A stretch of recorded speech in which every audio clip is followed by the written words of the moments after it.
Olá para você que nos acompanha aqui pelo Notícias Agrícolas, eu sou Virgínia Alves, nós estamos aqui acompanhando então a edição da FENASUCRO Agrocana e agora a gente vai falar dos números da safra de cana, porque a Única divulgou relatório novo hoje em relação à quinzena de julho. Estou aqui com o Luciano Rodrigues, que vai falar com a gente que nós tivemos aí 51,3 milhões de toneladas na segunda quinzena. Esse número ele é positivo, fica dentro do esperado, o que a gente pode explicar para o setor?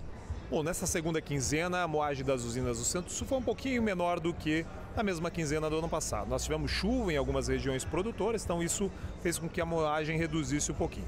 Com essas 51 milhões de toneladas da segunda quinzena, nós estamos com um processamento de 332 milhões de toneladas desde o início da safra. Então, até agora, nós estamos com um crescimento próximo de 6, 7% na moagem de cana, na produção de açúcar e também na produção de etanol. Então, até agora, nós estamos, digamos assim, positivo em relação ao mesmo período do ano passado.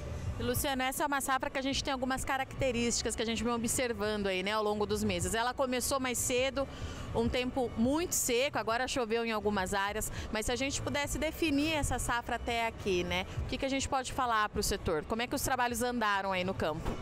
Olha, a condição para a colheita foi positiva, né, tanto é que a moagem avançou.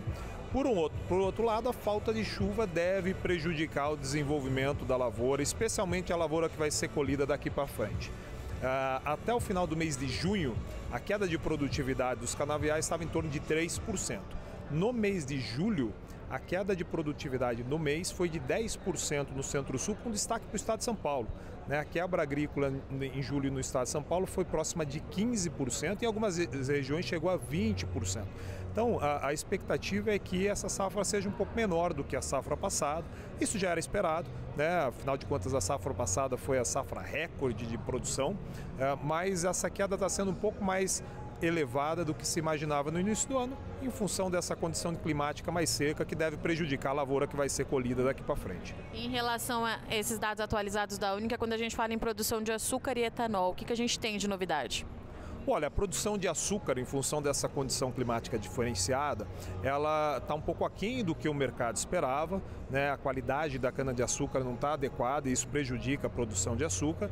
E a produção de etanol, o que a gente tem é o seguinte: nós vamos ter uma redução, né, de produção de etanol de cana, em função da menor moagem, mas nós estamos tendo um crescimento da produção de etanol de milho.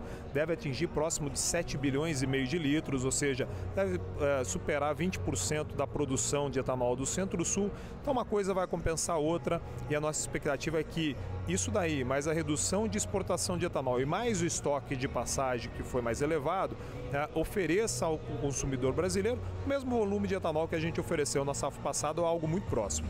Vamos falar mais um pouquinho de condição climática, porque recentemente eu ouvi inclusive de vocês que a onda de calor, né, aquelas diversas ondas de calor que nós tivemos no primeiro semestre, pode sim e vai impactar essa cana ainda a ser colhida. O que a gente pode falar em relação a isso?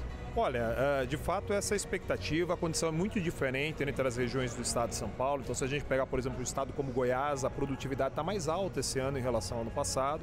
Agora, especialmente em São Paulo, que é um estado, o principal estado produtor, o impacto da condição climática é relevante, né? Nós estamos com uma condição de chuva abaixo da média histórica desde outubro do ano passado. Isso se perpetuou praticamente ao longo de todo o verão e também nesses meses de safra. A cana que foi colhida até agora, ela tinha uma condição diferente de desenvolvimento. Ela começou a ser colhida, ela começou a crescer lá atrás, né, no primeira metade da safra passada.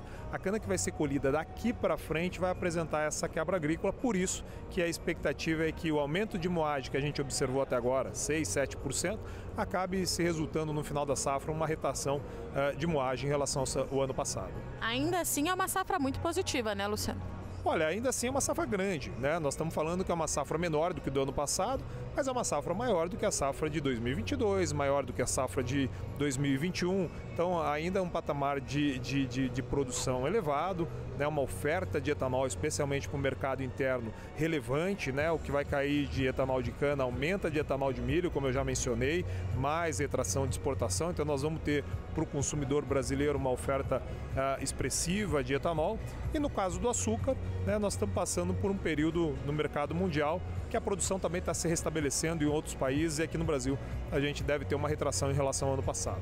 Falando um pouquinho de etanol mais verde, né? A gente teve diversos anúncios importantes aqui hoje na abertura oficial da FenaSucro. Qual que é a visão geral que a Única tem disso, a importância disso e principalmente, né, o que o etanol mais verde pode trazer para o setor aí no médio e longo prazo?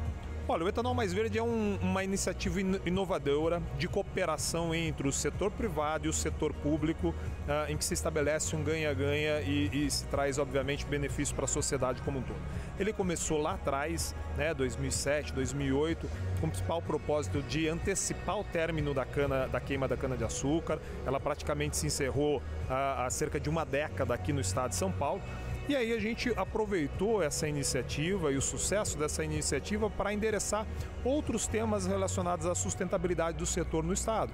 Redução de consumo de água, restabelecimento de matas ciliares, o setor plantou milhares de árvores na vegetação, nas margens dos rios e nas nascentes. Então foi feito um esforço enorme nessa linha, e o que a gente teve hoje aqui é a assinatura da criação de um GT que vai estabelecer as novas diretrizes para os próximos anos, para que a gente possa, de fato, dar continuidade a esse acordo, ou essa cooperação entre setor privado e setor público, para a gente poder ter avanços ainda mais significativos aqui na agroindústria do estado de São Paulo.